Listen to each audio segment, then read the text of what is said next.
Welcome to Rodi's channel. So today we are doing our second part of the Foreign Contribution Regulation Act 2010. Quickly, what we had done was the foreign contribution ka definition. We were done with what is foreign source. Then we were done with political party, for what is foreign hospitality. We were done with. Then prohibition to accept foreign contribution. We were done with. Section 4 we were done with. Section 5 we were done with. Procedure to notify an organization कौन सी है. Section 6 restriction on acceptance of foreign hospitality we were done with. Regulation 6 देख लिया था हमने. All we were about to set regulation section 9 हो गया था. हम लोग section 10 section 7 और section 8 में अटके थे, वो करना बाकी है. प्लस section 11 बार बार आ रहा था, which is registration of certain person with central government. ये वाला सेक्शन बार बार आ रहा है हर जगह पे, तो ये देख लेते पहले क्या है. Again this is applicable for CA final November 2021 and CS executive के लिए एप्लीकेबल है एंड फुल्ली अमेंडेड लेक्चर है. So let's quickly start with our new question that we are going to do today. That is section 11, registration of certain person with central government. मतलब कौन कौन से ऐसे person है जिनको central government का registration कराना पड़ता है. या फिर नहीं कराया तो क्या. No person having definite cultural, economic, educational, religious और social programme shall accept foreign contribution. No person having definite मतलब कोई भी डेफिनेट नहीं है. No person having definite cultural, economical, educational, religious और social programme shall accept foreign contribution unless obtain certificate of registration from central government. बोलने का मतलब है कि आपके पास डेफिनेट ना तो कल्चरल, इकोनॉमिक, एजुकेशनल या रिलीजियस बेसिस पे आप ले रहे हो, तो आप ले किस बेसिस पे रहे हो. तो you are not you shall not accept foreign contribution unless obtain certificate of registration from central government. आप सेंट्रल गवर्नमेंट से सर्टिफिकेट ले लो तब आप कर सकते हो, नहीं तो आप नहीं ले सकते हो क्या foreign contribution. Every person if not registered with central government may accept only after prior permission of central government. कोई भी person जो registered नहीं है with central government. Every person if not registered with central government may accept only after prior permission. जो registered नहीं है उसको prior permission लेना पड़ेगा. Such prior permission shall be valid for specific purpose for which it has been obtained. कोई purpose कोई project के लिए लिया उसके लिए ही काम में आएगा. थर्ड बोल रहा है फॉर्म्स फॉर एप्लीकेशन. पर्सन जो है वो ऑनलाइन एप्लीकेशन देगा सेंट्रल गवर्नमेंट को सर्टिफिकेट ऑफ रजिस्ट्रेशन के लिए या फिर प्रायर परमिशन के लिए. दो ही चीज़ होगी, या तो रजिस्ट्रेशन मांगेगा या तो प्रायर परमिशन मांगेगा. रजिस्ट्रेशन मांगेगा तो फॉर्म FC3A देना है, प्रायर परमिशन मांगेगा तो फॉर्म FC3 भी देना है. उसके बाद बोल रहा है with affidavit by each office bearer. मतलब ये जो देगा वो विद एफिडेविट देगा बाय ईच ऑफिस बेयरर की फंक्शन या मेंबर इन प्रोफॉर्मा AA. ये लर्निंग वाली चीज़ है, अगेन नहीं भी लर्न किया ठीक है. फिर बोल रहा है central government be by notification official gazette specify person, area of utilisation, propose utilisation या फिर purpose of utilisation, sources of acceptance shall obtain prior permission of central government. मतलब किन चीज़ों में आप प्रायर परमिशन ले सकते हो. तो पर्सन जो है वो ले सकता है, एरिया ऑफ यूटिलाइजेशन बताए, सोर्स ऑफ एक्सेप्टेंस बताए, पर्पस ऑफ यूटिलाइजेशन बताए.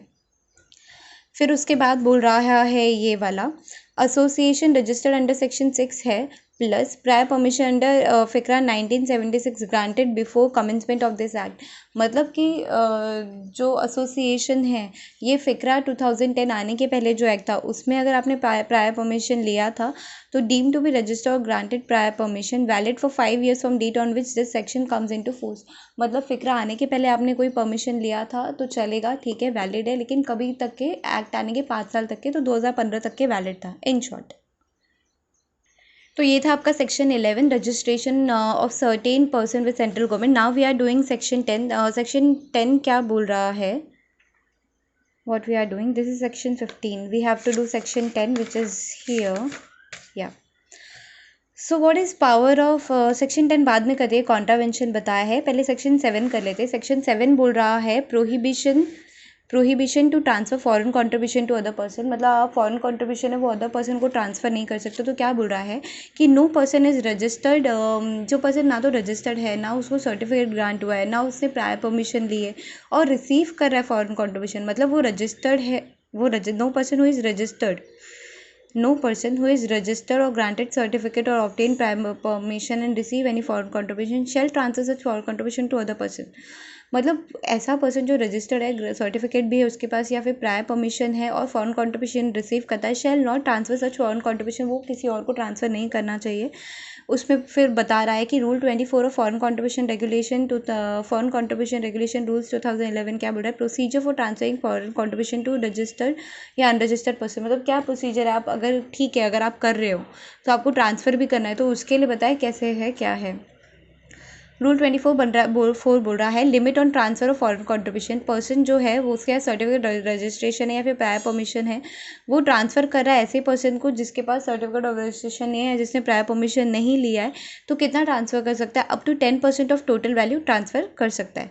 सेकेंड बोल रहा है डिक्लेरेशन टू बी एनेक्स्ड, मतलब पर्सन जो है वो सेंट्रल गवर्नमेंट को एप्लीकेशन देगा while transferring foreign contribution, plus declaration देगा कि मैंने prior permission has transfer the amount with prior approval of the central government, prior permission लिया है, या फिर amount to be transfer during financial is less than 10% of total value. मतलब मैं जो अमाउंट ट्रांसफ़र कर रहा हूँ वो less than 10% of total value है, और मैंने अगर नहीं भी है या है भी जो भी है वो एज द केस में भी मैंने सेंट्रल गवर्नमेंट से प्रायर परमिशन ले लिया है। ठीक है। थर्ड वाला बोल रहा है एलिजिबिलिटी ऑफ रिसिपेंट, मतलब person granted certificate of registration या prior permission under section 11, prior permission under section 11। Section 11 क्या देखा हमने अभी देखा ना, सेक्शन 11 क्या बोल रहा है देखो, registration of certain person with central government, मतलब ऐसे कौन से पर्सन है जिसको सेंट्रल गवर्नमेंट के साथ रजिस्ट्रेशन कराना है, तो registration of certain person with central government क्या पढ़ा था हमने इसमें कि no person having definite cultural, economic, educational, religious या फिर सोशल प्रोग्राम के अलावा, मतलब इस नो पर्सन हैविंग डेफिनेट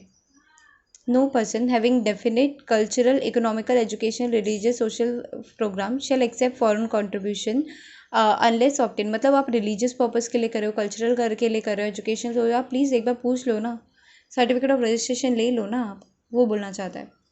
तो every person if not registration with CG में accept only after prior permission central government, such prior permission shall be valid for specific purpose. ये देखा था सेंट्रल गवर्नमेंट में नोटिफिकेशन की क्या है कैसा है, फॉर्म्स फॉर एप्लीकेशन, ये वाला एप्लीकेशन वाला जो सारे बेसिकली रजिस्ट्रेशन से रिलेटेड रूल्स बताए थे इसमें ये क्या क्या है। और अब ये यहाँ पे क्या बोल रहा है एलिजिबिलिटी ऑफ रिसिपेंट, मतलब कि पर्सन जो है जिसको सर्टिफिकेट ऑफ रजिस्ट्रेशन ग्रांट हुआ है या जिसने प्रायर परमिशन अंडर सेक्शन 11 ले ली है और वो ट्रांसफ़र कर रहा है फॉरेन कंट्रीब्यूशन को, person granted certificate of registration या प्रायर परमिशन अंडर सेक्शन 11, मतलब एक रजिस्टर्ड पर्सन है वो दूसरे रजिस्टर्ड पर्सन को फॉरेन कंट्रीब्यूशन ट्रांसफ़र कर रहा है, so he does not require to seek prior approval of central government provided that recipient not has been proceeded against any provisions of this act. मतलब एक registered person दूसरे registered person को foreign contribution दे रहा है चलेगा, as per FEMA है ठीक है चलेगा, नॉट एन इशू, बट अगर that person not required to see of provided recipient not been proceeded against any provision, मतलब कि कॉन्ट्रावेंशन मत करो बाकी आप ले सकते हो। This is what prohibition to transfer foreign contribution to other person, क्या क्या प्रोहिबिशन दे के रखा है कि जब आप फॉरेन कंट्रीब्यूशन ट्रांसफ़र करते हो अदर पर्सन को। ये था सेक्शन 7। सेक्शन 5 बाकी था, 8 अब बाकी था हमारा, sorry. Very important, see I marked it over here, very important. CA final में भी काफ़ी बार पूछा गया ये क्वेश्चन, सीएस एग्जीक्यूटिव में भी काफ़ी बार पूछा गया। ये बोल क्या रहा है देखो, restriction to utilise foreign contribution for administrative purpose, इस पर एक अमेंडमेंट आया है यहाँ पे 20% वाले में, मैं बताती हूँ आपको। तो ये क्या बोल रहा है, restriction to utilise foreign contribution for administrative purpose, आपको फॉरेन कंट्रीब्यूशन एडमिनिस्ट्रेटिव पर्पज के लिए यूज़ करना है। Every person registered granted certificate या given prior permission and receive any foreign contribution shall, every person जो रजिस्टर्ड है या फिर सर्टिफिकेट है या तो प्रायर परमिशन है और फॉरेन कंट्रीब्यूशन रिसीव करता है, shell utilise for purpose 8(1)(a) के हिसाब से क्या, 8(1)(b) के हिसाब से क्या, 8(1)(a) के हिसाब से utilise for purpose it has been receive, उस चीज़ के लिए यूज़ करो जिस चीज़ के लिए मिला था। Shall not use for speculative business, आपने किसी और चीज़ के लिए बोल के लिया था, जो भी है स्पेक्यूलेटिव बिजनेस फिक्रा में नहीं आता, तो आप ये यूज़ नहीं कर सकते फॉरेन कंट्रीब्यूशन स्पेक्यूलेटिव बिजनेस में। Speculative activities defined in rule 4 of foreign contribution regulation rule 2011। Speculative activity क्या होती है, any activity or investment where element of risk of appreciation or depreciation or depends of original investment is linked to market forces including investment in shares या फिर mutual fund. क्या बोल रहा है, speculative business मतलब शेयर्स और mutual fund में भी तो कहीं ना कहीं रिस्क है, तो जहाँ पे रिस्क एलिमेंट है जहाँ पे रिस्क एलिमेंट है अप्रिसिएशन या डिप्रिसिएशन का ओरिजिनल इन्वेस्टमेंट का, तो वो जो है वो स्पेक्युलेटिव में काउंट हो जाएगा। Debt based structure investment is not a speculative business. कोई डेट बेस्ड स्ट्रक्चर है तो वो इन्वेस्टमेंट है, वो स्पेक्युलेटिव बिजनेस नहीं है। ओनली जहाँ पे रिस्क इन्वॉल्व है that is speculative business. Participation in any scheme that promises high returns like investment in chit fund asset not being directly linked to declared aims plus objective. मतलब participate कर रहे हो आप any scheme में, क्या बोल रहा है कि आप ये स्पेक्युलेटिव बिजनेस के बारे में बोल रहा है, ये बोल रहा है कि यूटिलाइज करना है आप करो, बट किसके लिए करो, for purpose for which it has been received. Speculative में मत करो जहाँ पे एलिमेंट ऑफ रिस्क है, या फिर participation in any scheme that promises high return, जो आपको ऐसी स्कीम में मत जाओ जो जैसे चीट फंड हो गया जिसमें asset not directly link to declared aims and objective, कुछ घोटाला लगा, आप ऐसे बिजनेस में मत डालो अपना फॉरेन कंट्रीब्यूशन। उसके बाद बोल रहा है 81B के हिसाब से not defray for sum exceeding 20% of contribution receive in a financial year to meet, मतलब एक फाइनेंशियल ईयर में एडमिनिस्ट्रेटिव एक्सपेंसेस पे आप खर्चा करना चाहते हो without prior approval of central government.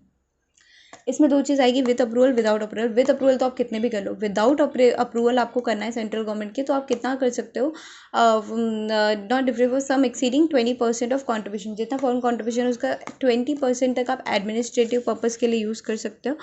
कौन कौन से एडमिनिस्ट्रेटिव पर्पज़ में कौन कौन से एक्सपेंसेस इंक्लूड होते हैं, तो वो है salary, wages, travelling expenses of member of executive committee of government की एग्जीक्यूटिव कमेटी, उसके आप मेंबर हो, आप सैलरी, वेजेस, ट्रैवल ले रहे हो।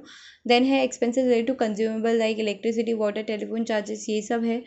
इसके लिए आप फॉरेन कॉन्ट्रीब्यूशन एडमिनिस्ट्रेटिव पर्पज़ के लिए यूज़ कर सकते हो। Expenses towards running and maintenance of vehicle, ठीक है। लीगल एंड प्रोफेशनल चार्जेस, ठीक है। Then expenses for hiring of personnel, cost of accounting and administrative funds, cost of writing and filing report, rent and repairs of premises. तो basically these are the things जिसके लिए आप foreign contribution ले सकते हो administrative expenses के लिए up to 20%। Second बोल रहा है एक्सक्लूड एक्सपेंसेस, तो salary of personal engage in training और कलेक्शन ऑफ फील्ड डेटा, तो salary of person engage in, कोई ऐसा पर्सन है जो एंगेज है ट्रेनिंग वेनिंग में, उसके लिए उसको जो सैलरी मिले वो एक्सक्लूड कर दो। Then in furtherance of stated objective welfare organisation के लिए आप कुछ कर रहे हो तो वो एक्सक्लूड कर दो, वो एडमिनिस्ट्रेटिव पर्पज़ में आएगा क्या, नहीं आएगा, ठीक है।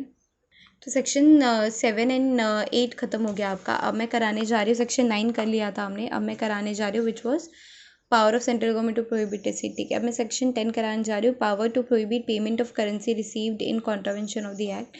तो when central government satisfy after making inquiry that any person has in his custody control any article currency या फिर security whether Indian या फिर registered accepted in contravention of any provision of this act, central government may order in writing prohibit any such person from delivering, transferring, otherwise dealing in article currency या फिर security। इसका बोलने का मतलब है कि central government is satisfied after making inquiry, central government satisfied है after making inquiry that any person has in his custody या control any, कोई भी किसी पर्सन के पास आर्टिकल है, करेंसी है, सिक्योरिटी है, इंडिया की हो या फॉरेन की हो, accepted in contravention of this act, contravention के हिसाब से क्या सेंट्रल गवर्नमेंट में order in writing prohibit such person from paying, delivering, transferring, otherwise, dealing in that foreign contribution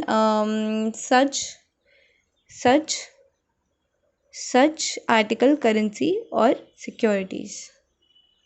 So what we are done with here, section 7 हो गया अपना, 10 हो गया और 8 हो गया। नाउ वी वुड सेक्शन 11 भी हो गया था। Now we would move ahead with section 12, 13 क्या है वो देखते हैं, या 12 नहीं है आई बिलीव, डायरेक्टली 13 है, ओके। सस्पेंशन ऑफ सर्टिफिकेट 13 है और कैंसिलेशन ऑफ सर्टिफिकेट सेक्शन 14 है। अभी ना हम लोग दो का ऐसा ग्रुप बना लेते तो अपने को ईजी होगा, ठीक है। हम लोग 13, 14 कर लेंगे, फिर 15, 16 कर लेंगे, 17, 18 कर लेंगे, 19, 20, 21, 22, पहले यहाँ तक करते हैं, ओके। अब ये क्या बोल रहा है, सस्पेंशन ऑफ सर्टिफिकेट, क्लियरली देखो, फटाफट देखो, let's do it fast. Suspension of certificate में क्या बोल रहा है, circumstances where certificate may be suspended, तो central government while considering cancellation of, मतलब ये वाला इंपॉर्टेंट है। 13 के पहले 14 देखते हैं, cancellation of certificate. Central government कब कैंसिल करेगी certificate, grounds of cancellation, 14 clause 1 क्या बोला है, ग्राउंड ऑफ कैंसिलेशन, तो violation of any provision of this act, कोई प्रोविजन का आप ये सेल्फ अंडरस्टूड है, okay. Violation of any provision of this act necessary in the public interest में कर रहे हो, इनकरेक्ट या फॉल्स स्टेटमेंट इन एप्लीकेशन दिया हुआ है आपने, not engage any reasonable activity for 2 consecutive years, ये इंपॉर्टेंट है।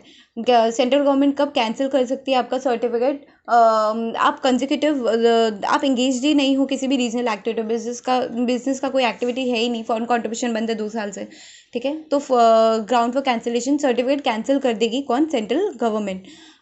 उसके बाद बोल रहा है no order of cancellation without reasonable opportunity of being heard देगी सेंट्रल गवर्नमेंट। फिर बोल रहा है person who certificate has been cancelled shall not be eligible for registration grant और प्रायर परमिशन। एक बंदा है, उसने उस जो भी था फॉरेन कॉन्ट्रीब्यूशन करा था, सर्टिफिकेट कैंसिल हो गया उसका, अब वो नेक्स्ट 3 साल तक के for 3 years from date of cancellation, जब कैंसिलेशन हुआ उस दिन से लेके 3 साल तक के ना वो प्रायर परमिशन के लिए जा सकता है ना वो रजिस्ट्रेशन के लिए जा सकता है।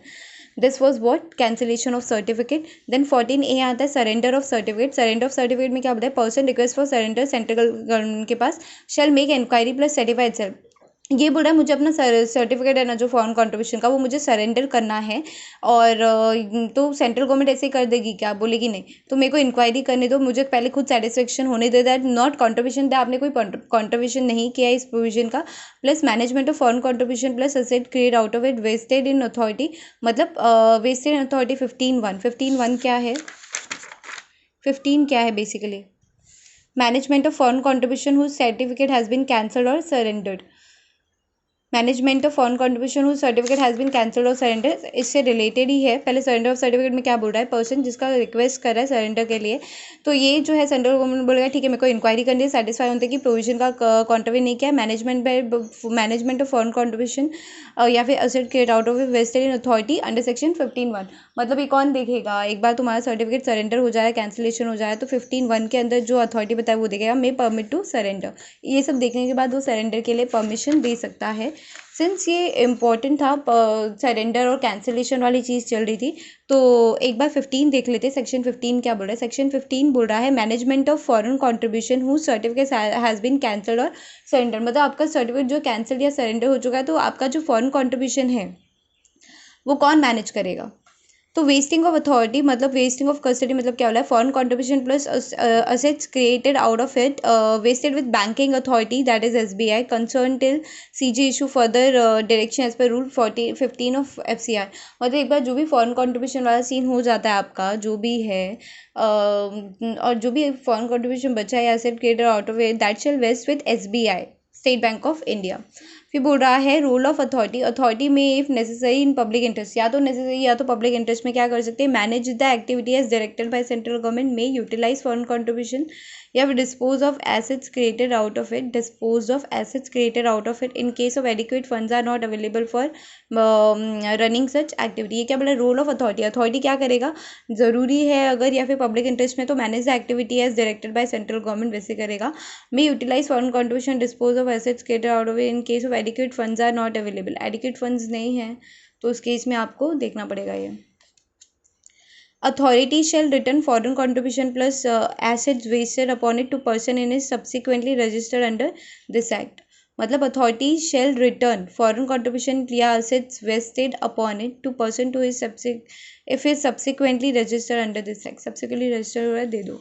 ये क्या था? ये कैंसिलेशन वाला था, रजिस्ट्रेशन हो रहा है सब्सिक्वेंटली, तो आप जो भी है उसका फॉरेन कंट्रीब्यूशन या assets wasted upon it वो आप दे दो। I hope you are clear with this one right now. Okay, फटाफट सेक्शन 13 देख लेते। That is suspension of certificate. Suspension of certificate में क्या बोला है? Circumstances where certificate may be suspended. ऐसे कौन से सर्कमस्टेंसेज है?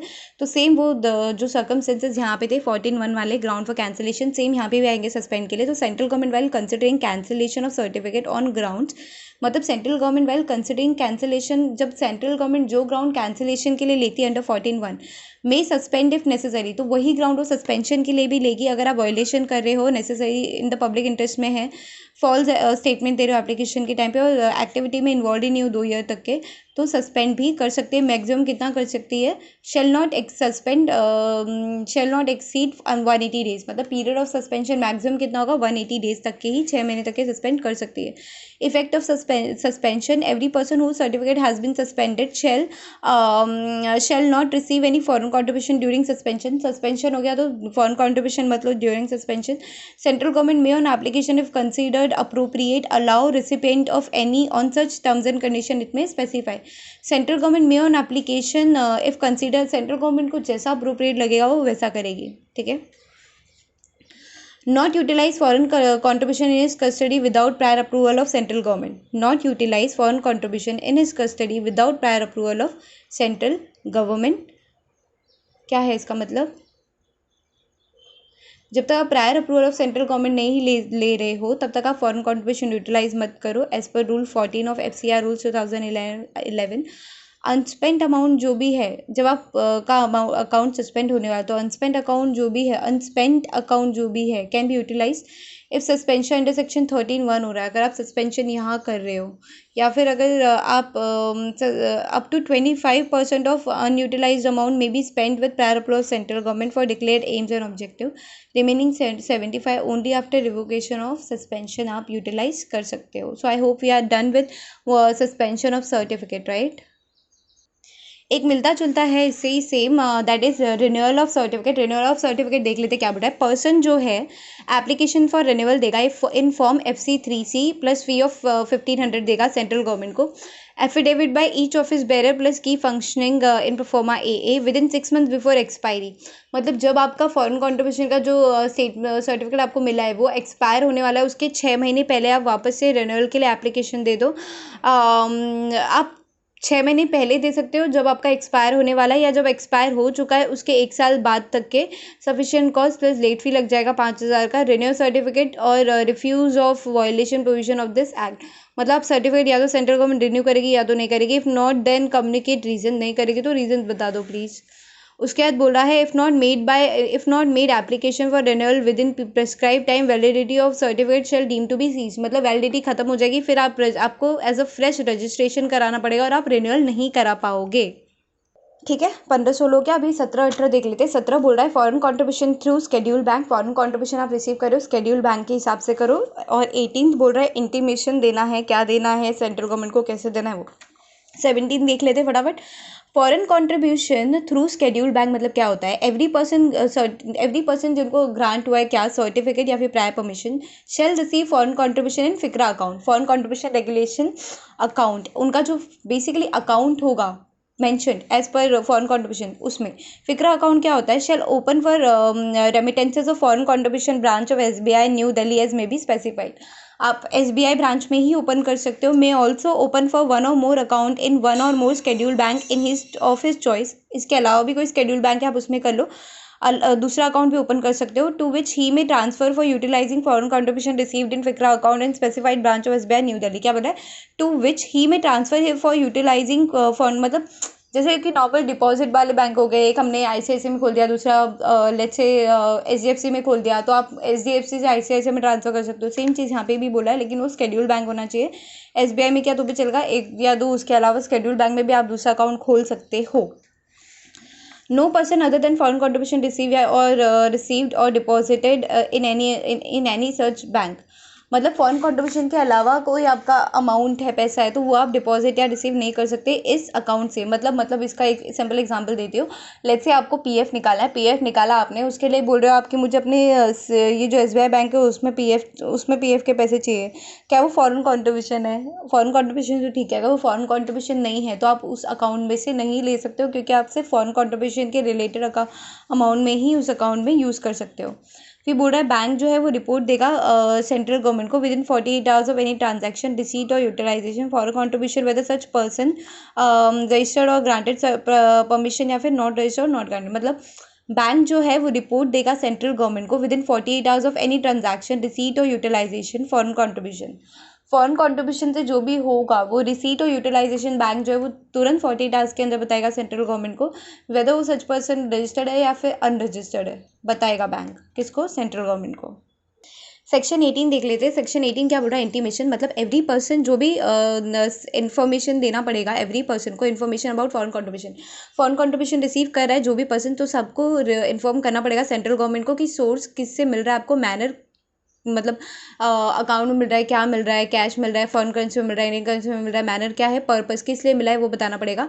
Plus account of foreign contribution receipt and its utilisation वो भी इंटीमेट करना पड़ेगा किसको, सेंट्रल गवर्नमेंट को। Every person who receives foreign contribution shall within 9 months from closure financial annual report देना पड़ेगा। जो भी पर्सन जो फॉरेन कॉन्ट्रीब्यूशन रिसीव करता है, बेसिकली जो भी फाइनेंशियल ईयर है वो खत्म होगा विद इन 9 months, आपको सेंट्रल गवर्नमेंट को इलेक्ट्रॉनिक ऑनलाइन एप्लीकेशन में बताना पड़ेगा। क्या बताना पड़ेगा, फॉर्म FC1 दोगे, फॉर्म FC4 दोगे। फॉर्म FC1 कब दोगे, जब आप आर्टिकल या फॉरेन करेंसी सिक्योरिटी रिसीव कर रहे हो। FC4 दोगे जब आप फॉरेन करेंसी रिसीव कर रहे हो। along with scanned copy of what income and expenditure statement, receipt and payment, P&L, balance sheet, यही सब बताना है for every financial year beginning from 1st April। ठीक है। Every report duly certified by CA होनी चाहिए। ठीक है। Not required in case of in case of what, nil report. अगर आप नील रिपोर्ट सबमिट कर रहे हो तो आपको CA की कोई ज़रूरत नहीं है। accompanied by copy of statement of account, certificate of by officer of bank and where foreign contribution account is maintained। मतलब जो आप रिपोर्ट दे रहे हो आप उसमें स्टेटमेंट ऑफ अकाउंट अटैच करो। Then certified by officer of bank, bank officer ने इसको सर्टिफाई किया है नहीं वो देखो, where foreign contribution account is maintain. Accounting statement preserve for 6 years। Statement जो भी ये अकाउंटिंग स्टेटमेंट है फिक्रा का, वो अब 6 साल तक के आपको संभाल के रखना पड़ेगा। So next is maintenance of account. Section 19 क्या बोल रहा है, सेक्शन 19 बोल रहा है that every person granted registration या prior permission shall maintain separate set of account and records exclusively for receipt and utilisation of foreign contribution. Separate account बनाना चाहिए कि मैं कितना रिसीव कर रहा हूँ, कितना यूटिलाइज कर रहा हूँ, क्या अपना फॉरेन कॉन्ट्रीब्यूशन। नाउ 20 है ऑडिट ऑफ अकाउंट्स। देन 21 है disposal of assets created out of foreign contribution. Then 28 दिया है, 29 दिया है, 31 है, 32 है, 39 है, 40 है, 41 है, 43 एंड 44 है, 46, 47, 48 है, एंड 50, 51 एंड 52। आई बिलीव यहाँ से मैं आपको नेक्स्ट लेक्चर में कराऊंगी, थर्ड लेक्चर में अपना ख़त्म हो जाएगा। मेंटेनेंस ऑफ अकाउंट तक हम लोग कर चुके हैं ना। 20 से जो बाकी है ये मैं आपको नेक्स्ट लेक्चर में पूरा बता दूंगी, अपना पूरा फिक्रा ख़त्म हो जाएगा उसके बाद। और एग्ज़ाम टाइम पे रिवीजन के लिए बेस्ट है, पूरा का पूरा मॉड्यूल में से उठा है, एक एक चीज़ एक एक वर्ड एकदम राइट है। Declaration bye me, alright. For more such videos you can also contact me and comment on what ever subject you want the video. I will make the note from the module straight, short it out, and then I will record the lectures for you. This was one of the requests from one of the students for which I have made such a note. So anything you want, you can contact me and you can comment me and I'll make such video for you. And do not forget to watch the third part of this video. Third वाला बहुत easy है, अभी audit of accounts है, then disposal of assets created out of foreign contribution है, procedure for confiscation, appeal, then revision of order by central government जो कि exam में आता है कई बार, ऑफेंसेस बाय कंपनी कर रही है तो क्या, तो ये सारे जो भी है अब मैं ये थर्ड लेक्चर में आपको रिकॉर्ड करके फिर सेंड करती हूँ। Okay guys, let me leave for now, and for any such videos stay tuned and subscribe my video and press the bell icon, so anytime I'm making a video, sending it to you guys, it would be really helpful for you. And the reason being I'm making such video because most of the teachers make such video very long, like for 2 hours 4 hours, and really it's a waste of time because conceptually बात करो, बाकी के award बात मत करो। Alright then, I may leave now, I believe. Alright, thank you for watching.